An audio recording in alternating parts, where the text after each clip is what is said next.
From the Yale Center for Faith and Culture, this is For the Life of the World, a podcast about seeking and living a life worthy of our humanity.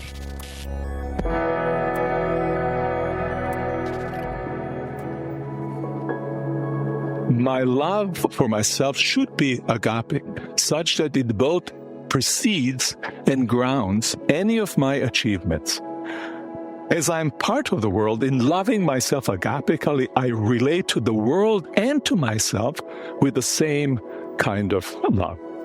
Kierkegaard puts this idea precisely, and as in many cases, he does it unforgettably. You shall love yourself in the same way as you love your neighbor when you love him as yourself. If you received everything you have as a gift, if your existence as a recipient is also a gift, what is the ground for boasting? Correspondingly striving for superiority over others, seeking to make oneself better than others, and glorying in that achievement is possible only as an existential lie. It is not just a lie that all strivers for superiority and boasters tell themselves, though. More troublingly, that lie is part of the ideology that is the wisdom of a certain twisted and world-denigrating and world-rejecting form of the world.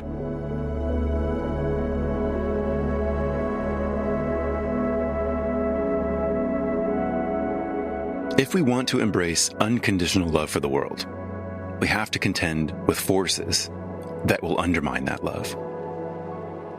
Just one of those forces is the near constant striving for superiority over others.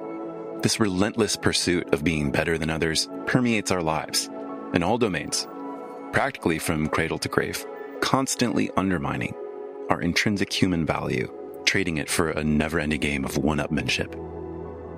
In this final 2025 Gifford Lecture, Miroslav Volf offers a theological and moral vision that critiques the dominant culture of ambition, superiority, and status, tracing the destructive consequences of this relentless race of honors.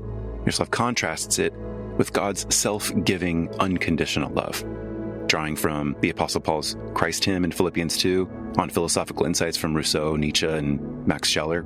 Miroslav makes a radical claim that striving for superiority isn't merely harmful, but it's fundamentally false.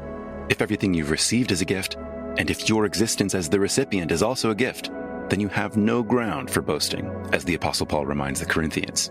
That means your striving for superiority is an existential lie.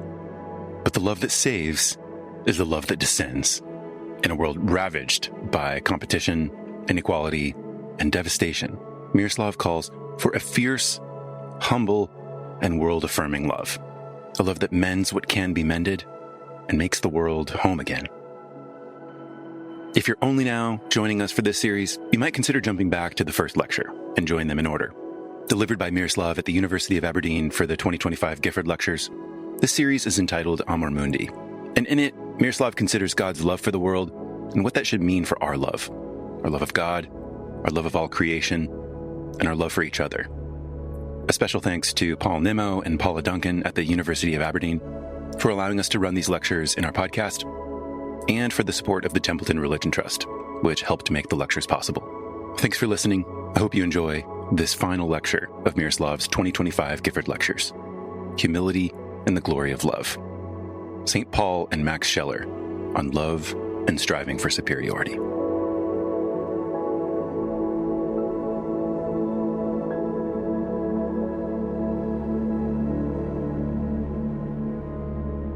I'm grateful for all of you to have come to listen to this last lecture. Some of you have seen a different title than is the present one. Something about being singed by by ambition, by the flame of ambition. Actually, the proper title is Humility, or at least I decided after I've written the lecture, actually, that the proper title is Humility and Glory of Love. In a passage from his first epistle, to which I referred in the first lecture, St. John writes, "Do not love the world or things in the world. And if you read only that, you would say, what kind of theologian are you? He then adds that the love of God is not in those who love the world. In his gospel, however, he insists not just that God created all things, but that God loves all created things without reservation. A contradiction? The key to reconciling John's first epistle and his gospel on love for the world is the distinction he makes between things that come from God and things that do not. Now, two quote-unquote things in particular do not come from God, and each is not, strictly speaking, a thing, but a comprehensive mode of relating to things. These two qualify, therefore, the entire lived world. They give the world a specific form that should not be loved. So, in the name of love, we refuse to love in a certain way. The first thing that isn't from God is a particular form of desire, epithumia. As I have argued in Lecture 2, it places the self and its lack at the center of the self's world, turning things into mere means. As it moves restlessly from one object to the next, slacking is the right word. The self's thirst, epithumia, I said, garbages all things. The second thing that isn't from God is pride of possessions. Commenting on this cryptic phrase, Augustine glosses it as a kind of pride in view is the desire to promote oneself by honors, whether because of riches or because of some power, to experience oneself as great, which I think always means greater than others. On this reading, pride of possession is striving for superiority. In this feature of the world, the self and its thirst are once again at the center of the self's world. In the last lecture, I contrasted Ivan's epithumic love and Zosima's unconditional agapic love, and then noted that Zosima's love is an echo of God's unconditional love for all creatures. In this final lecture, I will elaborate on agapic love for the world by contrasting it with the world-negating character of desire for superiority, striving, which is how I define it, not so much to be excellent according to some accepted standard, but to best a competitor. Like consumption construed broadly, striving for superiority is everywhere in contemporary world.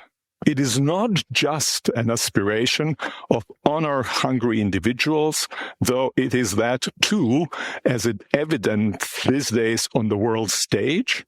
More troublingly, I'm not sure it's more troublingly, but in some ways it is. More troublingly, it is essential to the inner dynamic of most modern institutions. It is dominant in education and sports, in economy and politics, in entertainment and arts. In all these domains, one climbs, demonstrates oneself and to others one's worth by besting the competition. Today, we tend to associate striving for superiority with material and cultural progress, with improved performance in all domains of life. We have forgotten its darker side, which thinkers like Adam Smith and especially Jean-Jacques Rousseau highlighted, and as I have learned this very evening, as Spinoza did apparently as well. Rousseau wrote that we owe to striving for superiority what is best and what is worst among men, our virtues and our vices, our sciences and our errors, our conquerors and our philosophers, yes. This both-and statement gives the impression of a balance between advantages and disadvantages of striving for superiority. But that's not what Rousseau thought.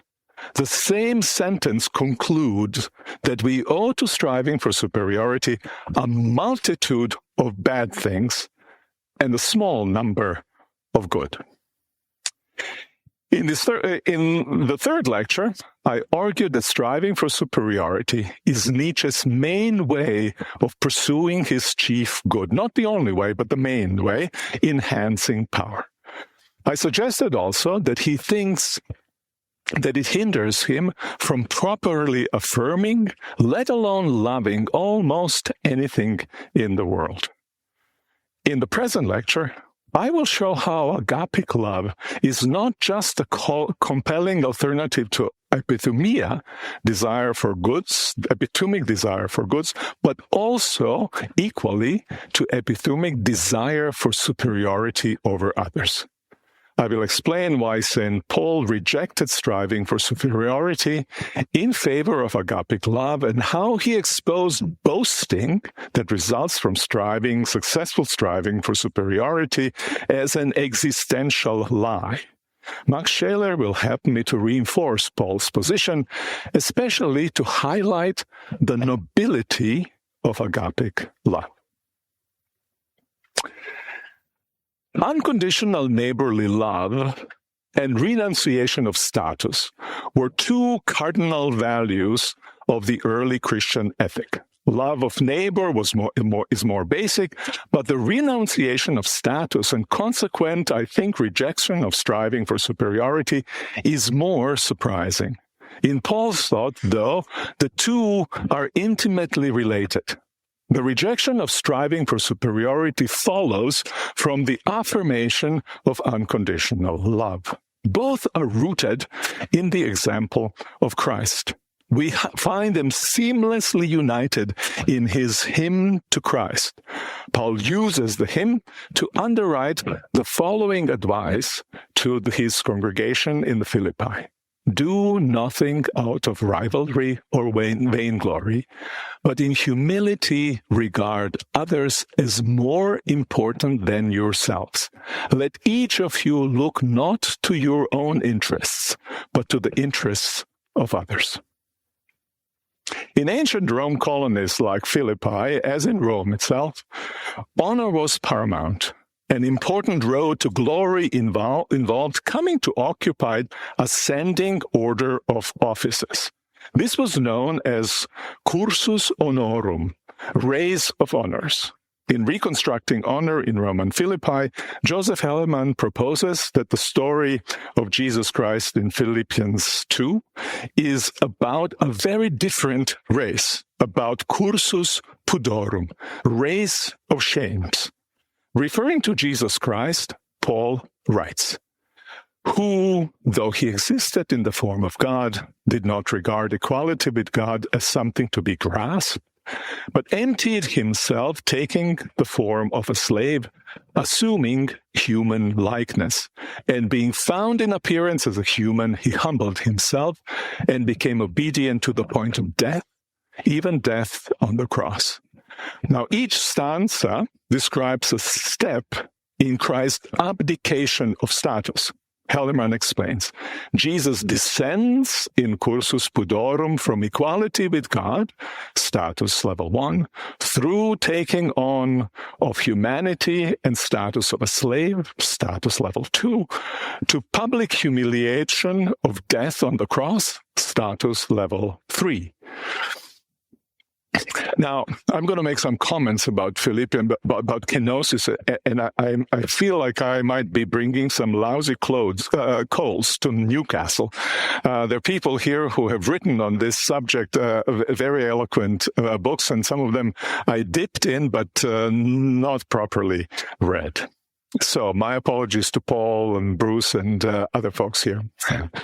Jesus Christ starts at the very top of the honor scale. He existed in the form of God and was in fact equal to God. Now, kings and rulers of the period sought to usurp equality with God in order to achieve the highest superiority and exercise uncontested rule.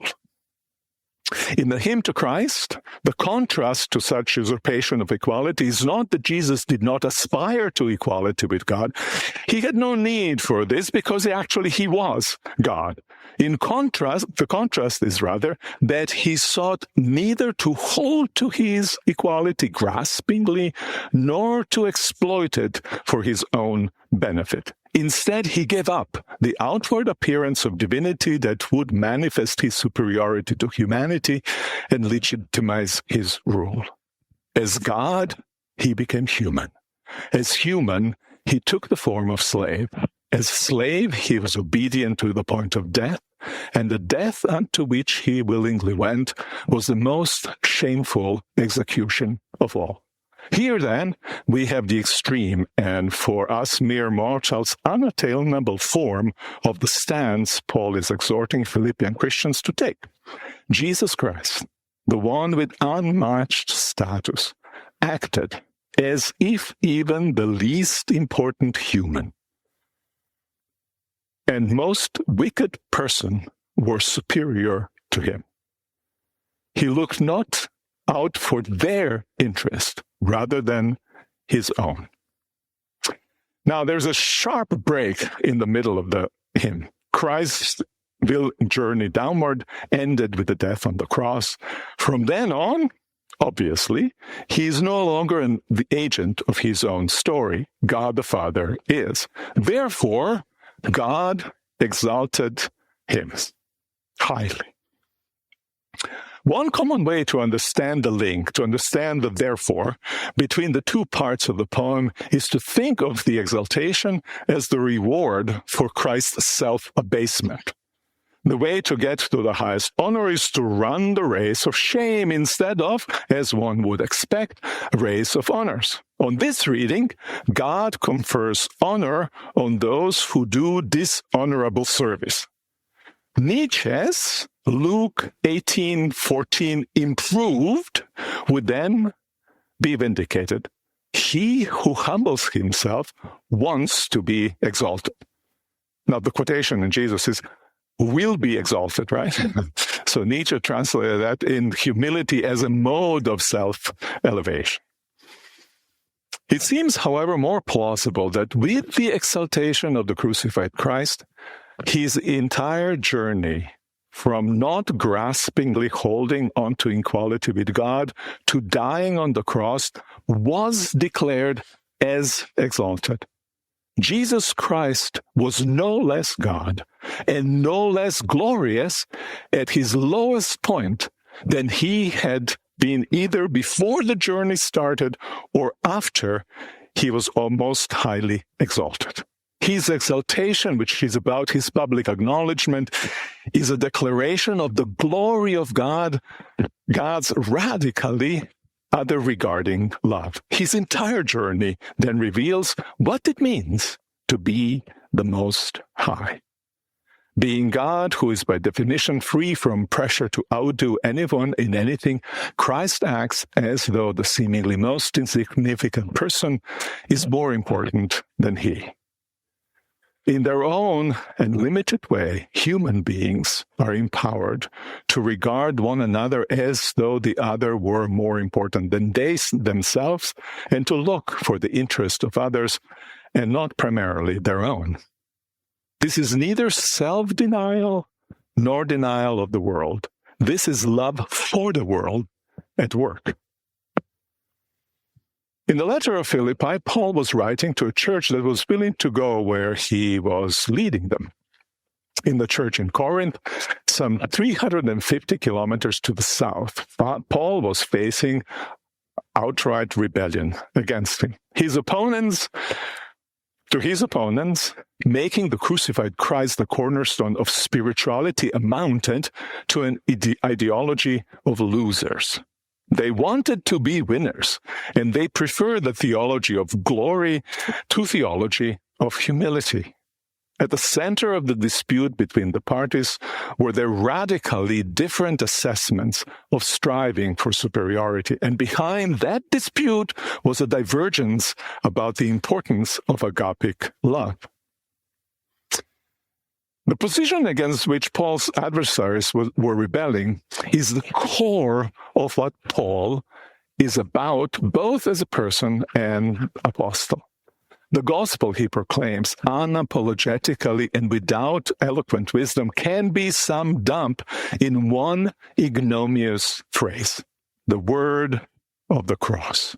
Christ crucified is a stumbling block to the Jews who demand signs, and foolishness to Gentiles who desire wisdom. To those who are called both Jews and Greeks, that very weak and foolish Christ is the power of God and the wisdom of God. And we might add that very Christ is agapic love of God incarnate.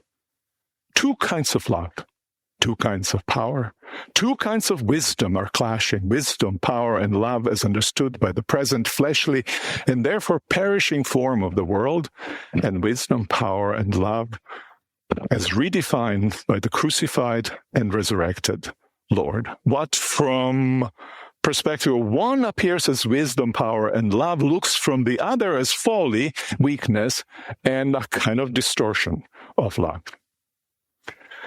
Whatever God's intentions might have been with the crucifixion of Christ, the Corinthians wanted a God of the resurrection, not Paul's humble God of crucifixion. To make them rethink, Paul appeals to their own social status when they embrace the gospel. Consider your own call, brothers and sisters. Not many of you were wise by human standards. Not many were powerful. Not many were of noble birth. For Paul, God's liberation of those who are pushed aside or exploited as inferior, in fact, whom others treat as inferior and who often internalize such treatment and see themselves as inferior, God's treatment of them is paradigmatic of how the humble and glorious agapic love works. As the songs of three prominent women, Miriam, Hannah, and Mary, attest, the God of the Bible is on the side of those whom others discard and mistreat as inferior, as nobodies.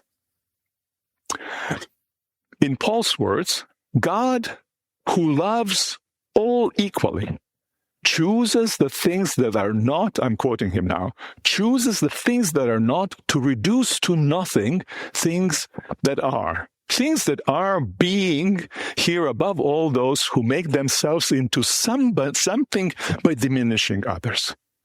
God's love is unconditional, agapic, moved by the need or by any kind of predicament of the beloved.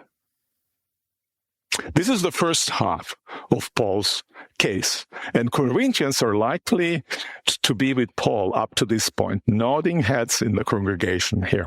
Applause even. That's the kind of God worth having. God who puts to shame those who are superior and brings them to nothing. The same God, Corinthians thought, elevates those who are inferior to the position of superiority. But there's something deeply incongruous, inconsistent in the Corinthians' position.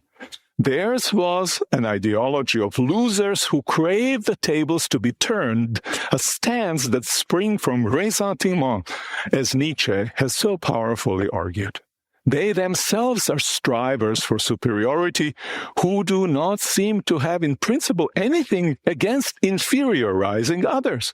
Their love is erotic and epithumic, greedily fixed on qualities they have been socialized to regard as marks of superiority. Precisely at this point, Paul's argument makes a very sharp turn, at least from the Corinthians' perspective.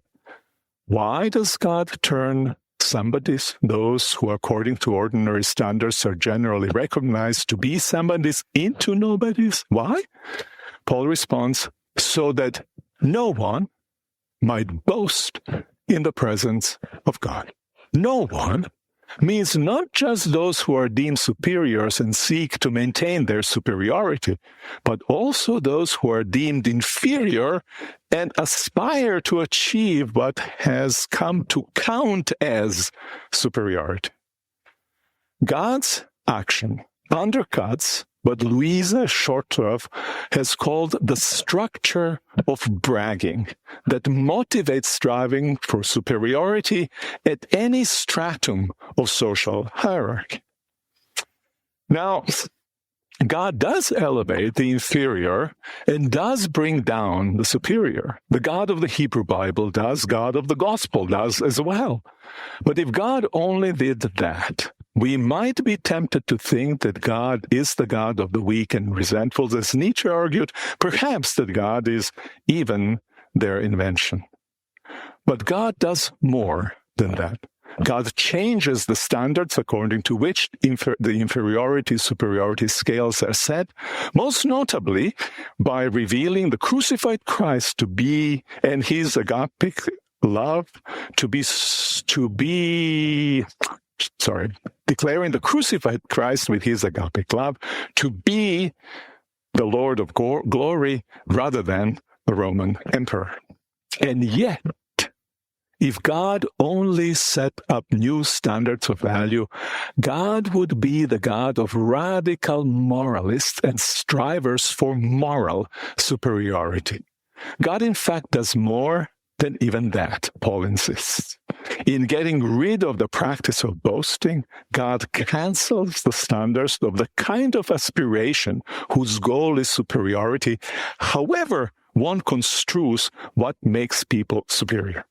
The goal isn't just for tables as they're set to be turned, to make the strong weak and weak strong, leaving the structure of bragging intact.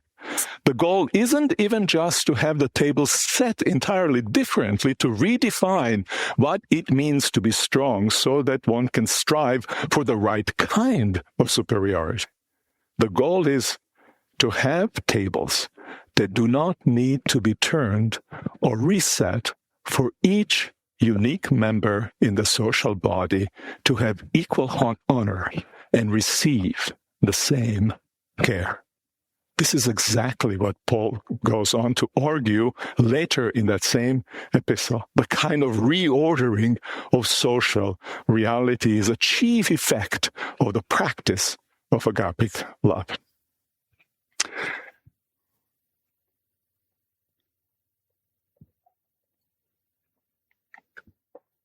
Now, so far, I've explored Paul's argument against striving for superiority that leans on the character of love as evident in the story of God's saving, people mending the world. In 1 Corinthians 4, he delegitimizes boasting by building on character of love evident in the story of God's creating the world.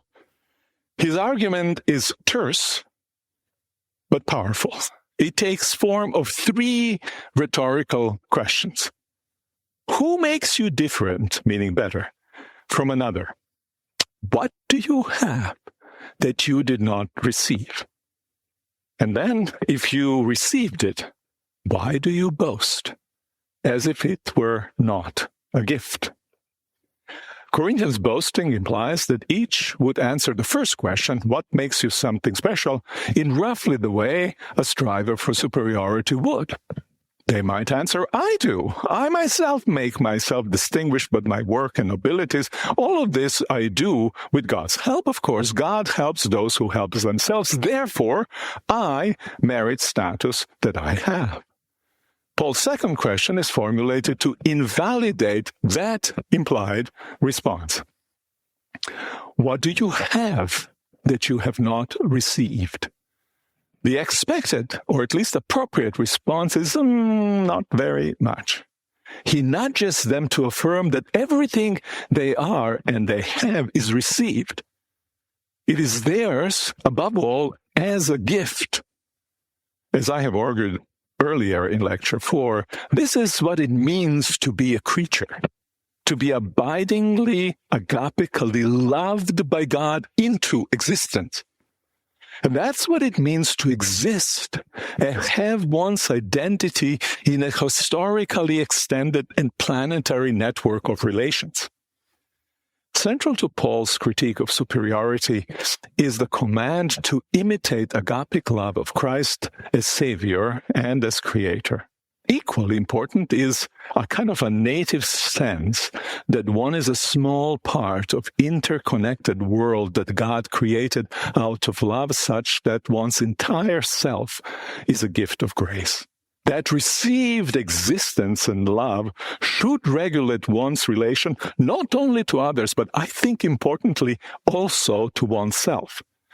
Agapic self-love is not, as it may seem, a contradiction in terms. It is a mode of relation of the self to the self that corresponds to the very character of the self as a gift. My life for myself ought not be erotic based on qualities, any achievements. It cannot be erotic if who I think I myself am is not to be an existential lie, because I am myself entirely a gift to myself. My love for myself should be agapic, such that it both precedes and grounds any of my achievements. I am part of the world. As I'm part of the world, in loving myself agapically, I relate to the world and to myself with the same kind of love. Kierkegaard puts this idea precisely, and as in many cases, he does it unforgettably. You shall love yourself in the same way as you love your neighbor when you love him as yourself. Paul draws then the consequence for striving for superiority and boasting in the final rhetorical question. It assumes that Corinthians agree with him that they have received from God everything they have. And if you received it, why do you boast as if it were not a gift? If you received everything you have as a gift, if your existence as a recipient is also a gift, what is the ground for boasting? Correspondingly, striving for superiority over others, seeking to make oneself better than others, and glorying in that achievement is possible only as an existential lie. It is not just a lie that all strivers and boasters, strivers for superiority and boasters tell themselves, though. More troublingly, that lie is part of the ideology that is the wisdom of a certain twisted and world-denigrating and world-rejecting form of the world. Over to Max Scheler. We're skipping about 18 centuries, as if nothing happened. Max Scheler is a philosopher, but the account of love he places at the foundation of his critique of striving for superiority is theological. To formulate it, he draws to Paul's hymn to Christ. Here that is just at the beginning, his brief critique of striving for superiority, and then I'll go to his account of love. In the modern world, everyone is potential competitor. All compare themselves with everyone else, and all seek to surpass all others in order to ward off the oppressive feeling of inferiority. Striving for superiority, Scheler notes, is intrinsically boundless. Every position is always under threat, a mere transitional point in a universal race of all against all. Those who have been here for the lecture on Nietzsche will recognize some of these formulations. When superiority over others becomes a dominant value, everything becomes a means to something deemed more important, superiority itself. As I have suggested in Lecture 3, the consequence is a general inferiorization, making things and persons inferior. The worth of the self is systematically eroded because it is indexed to the position that the self occupies on the inferiority-superiority scale. Since I'm always in both an inferior and superior position in regard to someone, I often oscillate between aggressive pride and depressive self-loathing. Next, the worth of all goods and services is eroded as well. The value that each good has in its own right is secondary, tertiary. That its primary value is to rescue me from the sense of inferiority.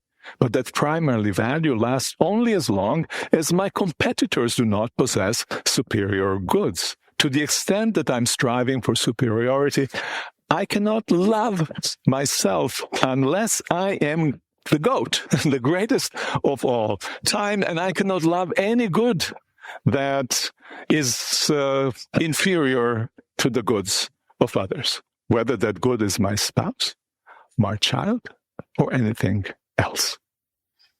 The key for Scheler's push against striving for superiority is what he takes to be the advantage of Christian over Greek accounts of love. Most important is the direction of love's movement. Now, I'm not interested here really. I'm interested here only in Scheler's position, not whether he's gotten especially Greek love correctly. So it's not a historical study, it's Scheler's study. For the ancient Greeks, love is a desire to ascend. In all human relations, there is a lover and a beloved, and the lover is always subordinate to the beloved. The beloved is the object of lover's striving and the model for the lover's being, willing, and acting. Correspondingly, God is always only beloved, never the lover. In contrast to God, the entire universe is a great chain. Great chain in which the lower always strives for and is attracted by a higher, which never turns back, but strives in its turn upward toward what is still higher. This process continues up to the deity, which itself does not love, but represents the eternally resting and unifying goal of all these manifold movements of love. Complete in itself, a perfect being cannot love. If it did, it would only love itself. In Christianity, the movement of love is reversed. The perfect one loves what is imperfect. The highest one loves those who are the lowest. The Messiah comes to the sinners and publicans. Scheler is drawing here mainly his contrast mainly from the life of Christ, but he is reading them through the story, through Paul's hymn to Christ. Commenting on that hymn, he writes, "An event that is monstrous for the man of antiquity, that is absolutely paradoxical according to his axioms, is supposed to have taken place in Galilee. God spontaneously descended to man, became a servant, and died the bad servant's death on the cross. The event changed radically the nature of God's relation to the world, and therefore also human relation, both to God and to the world.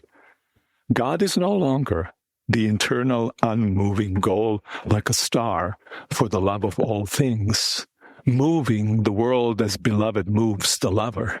Now the very essence of God is to love, is to serve.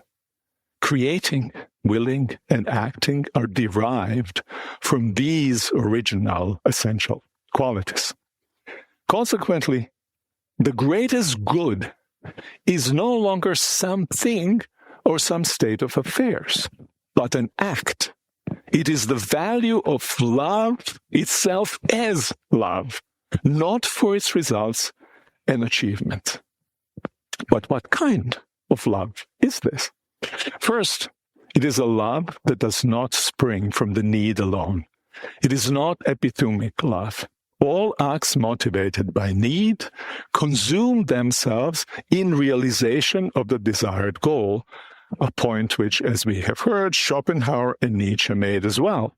For Scheler, love's action does not originate from need, but rather love itself is the origin of action and the goal of action.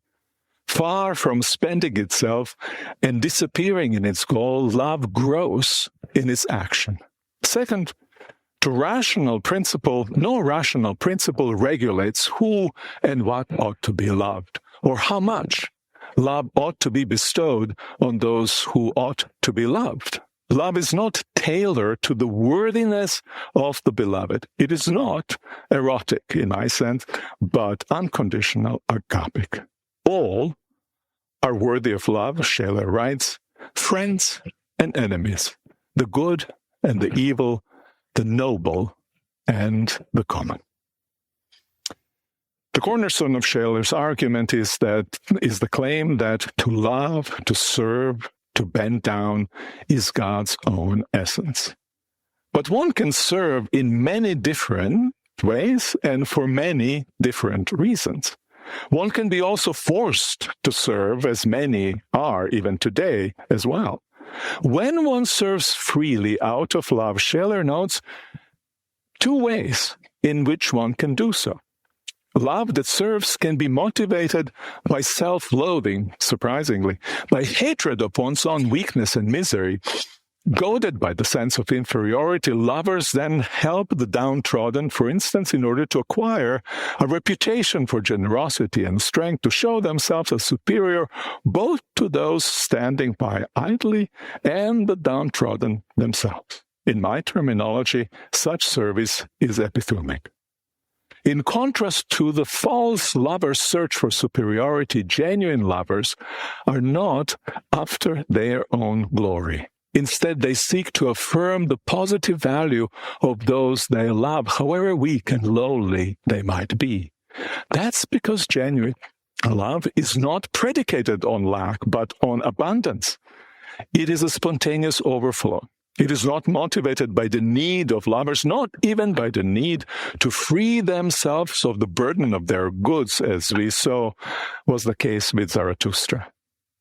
Love presupposes that one is rich enough, that one feels that one is rich enough to freely share one's being and possessions. Though genuine lovers aim to do good, usefulness is not their main concern. They worry, in fact, of the insulting condescension toward recipients that often accompanies our giving. More important than usefulness, Scheler argues controversially, is the act of loving itself. His example is the poor widow who gave to the temple treasury 2 small copper coins, while the rich gave vast sums. Jesus praises her for having put in more than all, because she, out of her poverty, has put all she had to live on. Almost nothing can be worth more than vastest of sums. The strange math works because the main value of the gift lies in the loving act itself. It illuminates and ennobles the loving person. That is also the main, not the sole, but the main benefit the loving act imparts to the beloved. Instead of underscoring their inadequacy as some giving does, it illumines their soul by celebrating their inestimable worth. Scheler's main example is Francis of Assisi, kissing the festering wounds of lepers. The kiss enacts the conviction that even nauseating leprosy has not diminished preciousness of the leper. The act of love, unsullied either by the plague of inferiority or by the craving for superiority, affirms the dignity of even the most fragile, downtrodden, seemingly unlovable creature, whether human or non-human. Agapic love for the world. It illuminates and celebrates the world. I've come to my conclusion for the lectures as a whole. These lectures have been about the effect of the faith in the God of Jesus Christ on the lack of, or the lack thereof, on our relationship to the world. Over the course of these lectures hovered the enormous figure of Augustine, his history-shaping account of our relation to God and to the world. Though we should appreciate the world as we would a beautiful engagement ring, we should love truly only the heavenly bridegroom. Augustine's critics mostly agree that turning the world largely into a means for union with God is bad for the world. Some even insist that it ramified 15 centuries later into a deep ecological crisis of today. I'm kind of skeptical of this, but let's let it stand for a moment. In the course of these lectures, I have pushed against Augustine's account of the relations between human God and the world. I have argued that the world is not a space from which to flee into eternity, but a domicile to perceive as a gift and to enjoy and love precisely because we love the giver. I have also argued that epithumic love is not the great world-affirming good that we moderns in particular have made it to be. Augustine himself points to a personal, agent-involving aspects of epithumia's badness. The ineradicable restlessness of our hearts can find no rest in the world. Nothing like blessedness is possible within the frame of the world alone. He's right about that. I hope that I have shown that also that unleashing our unendingly escalating desires upon the world is bad for the world as well, much worse, in fact, than reducing it to a springboard to God. As Hannah Arendt has suggested, it triggers a repudiation of the earth more intense than did the faith in the Father in heaven.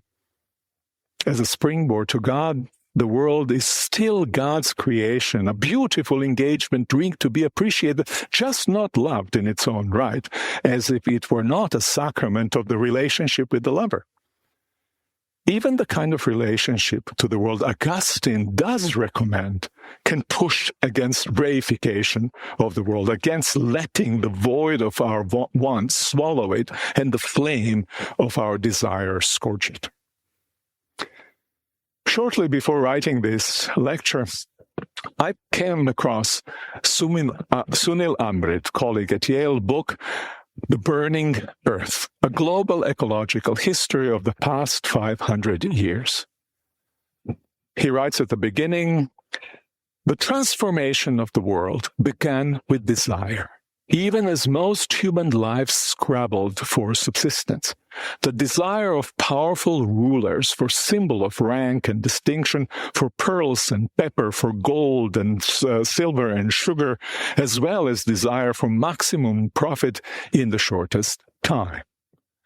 The body of the book connects astonishing human achievement with ravaged earth and millions of maimed and destroyed human lives in the course of 5 centuries. In the epilogue, titled Road to Repair, Amrit calls for a stern love of the kind that my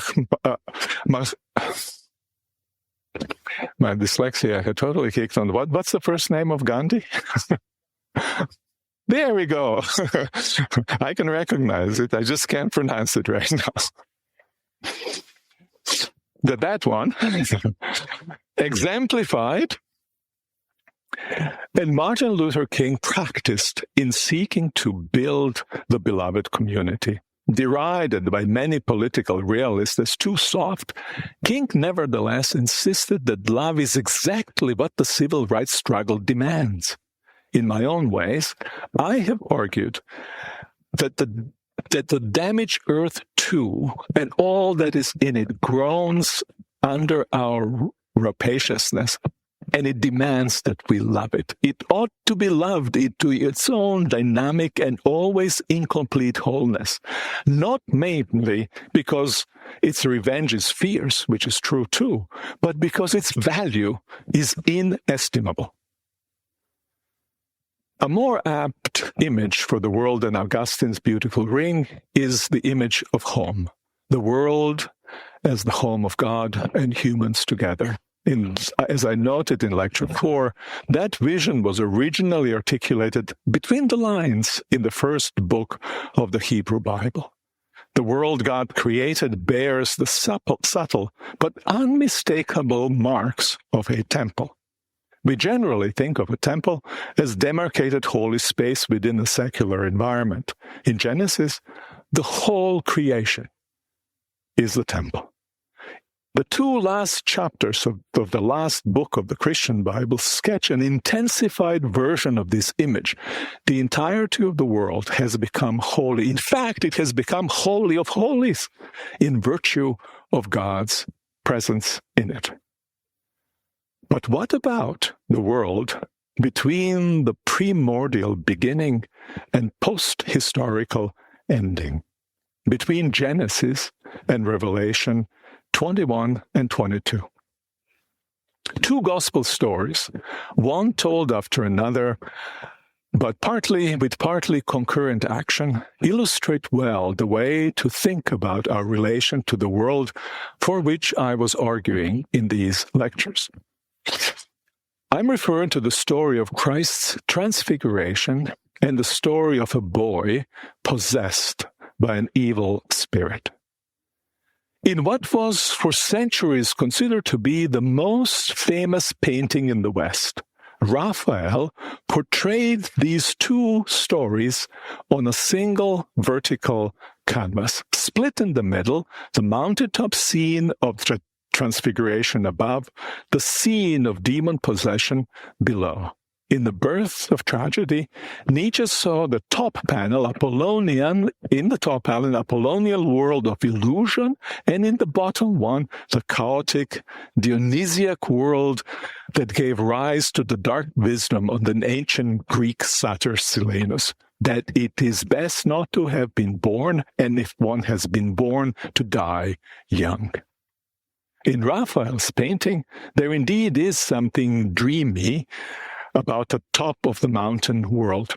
Transfigured Jesus, robed in extraterrestrial white, with eyes turned upward, is flanked on each side by Moses and Elijah, and the wind from below is making all three levitate against the bright cloud of divine presence. In Nietzsche's reading, the scene was designed to divert our minds from the chaos below so that we can sit quietly in our rocking rowboat in the mid-sea, absorbed in contemplation. Now, the Apostle Peter, witnessing Christ's transfiguration, experiences the situation in a kind of simplified Nietzschean lines. He wants the dream to last, and not quite knowing what he was saying, proposes to make dwellings on the mountaintop. The way Raphael paints the scene, however, pushes against the instinct like Peter's and Nietzsche's. You can't see it in the painting, but if you look at the painting, I'm told, because I actually haven't looked at it in this fashion at all. So trust my colleague, John Hare, who I'm not sure from whom he got this idea, but I trust him. So, as we are looking at the painting, it is as though we are level with each panel. We are at the same time in transcendent glory and in earthly chaos and despair. Raphael painted two persons from the troubled crowd below, pointing toward the mountaintop, the source, as Goethe put it, of effective power and succor. In the gospel story, however, it is not just that these two scenes are interacting with one another, the problem below and the solution above. Which is true, but not just that. Suffering and bewilderment are, in one way, also inside the scene of glory. Moses, a nation builder and lawgiver, is also the great, though reluctant, liberator. His image evokes the long years of Israel's oppression and slavery as well. Elijah is both despairing and triumphant prophet who stood against royal overreach and castigated the false cult of fertility. Most importantly, there is the heavenly voice addressing Peter, James, and John, declaring, "This is my son, the beloved. Listen to him. Strong and contradictory emotions are associated with beloved sons in the Hebrew Bible: tenderness, terror, suffering, hope. Isaac was the beloved son who almost got crucified. Sacrificed. I'm going to the son who is going to be crucified, sacrificed. Joseph, too, was beloved and considered himself lucky to have been sold into slavery rather than robbed of life. Each of them, in his own way, faced death and was then resurrected. So the voice is not just announcing Jesus' oneness with God, that this is the Son. Equally significantly, it implies that the path to salvation is not power and glory, but suffering, agapic love. In the scene just preceding Transfiguration, Jesus was teaching about just such path of suffering love, and above all about salvation through his own suffering, and also suffering of his disciples in mending the world. The divine voice underscores that teaching. Listen to him. The horrors are not just below. They are also in what Nietzsche calls illusion. They are what the mountaintop experience is fundamentally about. The God of unconditional love, who grieved over possible destruction of the world in Genesis 6, is the God who gets crucified to save the world from its captivity to sin. It was the chaos below, not the illusion above, that interested Nietzsche the most. It symbolized for him the nature of the world, essentially chaotic, impervious to any fundamental reform along moral lines. In his view, life that's worth living will involve the embrace of chaos and the will to power within it. For Schopenhauer, the scene below would not so much symbolize chaos as the utter incapacity to avoid suffering, a world we do best to hate and will its nothingness.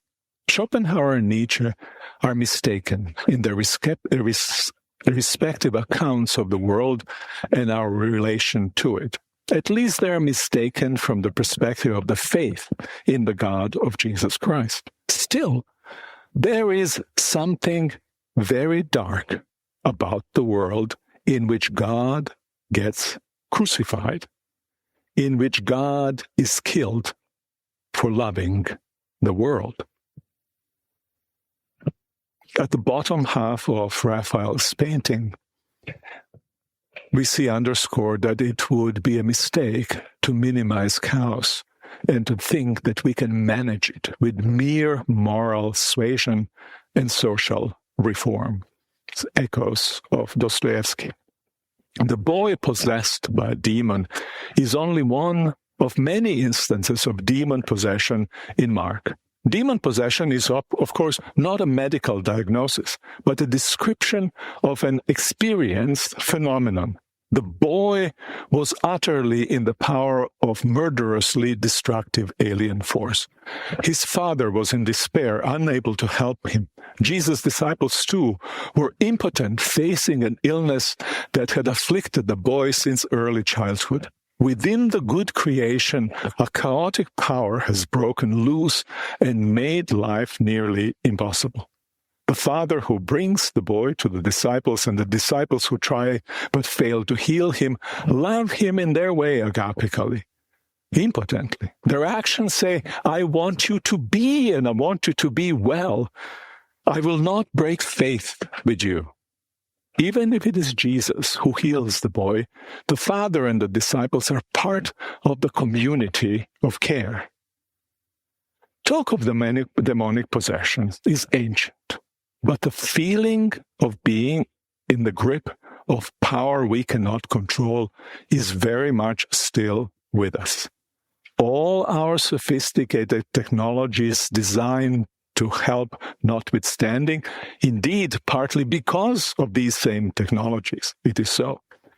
In private lives, We are often in the grip of an uncontrollable power, but we experience powerlessness also in systemic inertias of technological development, economy, and politics. We often feel that we live in a runaway world with no escape ramp in sight. Another instance of possession in Mark is a man from Gerasa. He lived among the tombs naked. His fierce power was such that he could not be restrained for harming himself. As he told Jesus, he was possessed by a legion. Some interpreters, New Testament scholars, suggest that he symbolically represents, that his demon possession symbolically represents occupying power of Rome, against which the native population was helpless. Jesus healed the man as he healed the boy. Rome's oppression remained. So did illnesses and incapacities of many individuals he encountered. Still, in healing some, Jesus planted seeds of a new form of the world in the old one. Amor, Mundi, love for the world. By practicing fierce, unconditional love, we should join God in keeping unbreakable faith with a world that so stubbornly resists being healed, mending what can be mended, improving what can be improved, mourning with those who mourn, and dancing with those who rejoice. Thank you very much.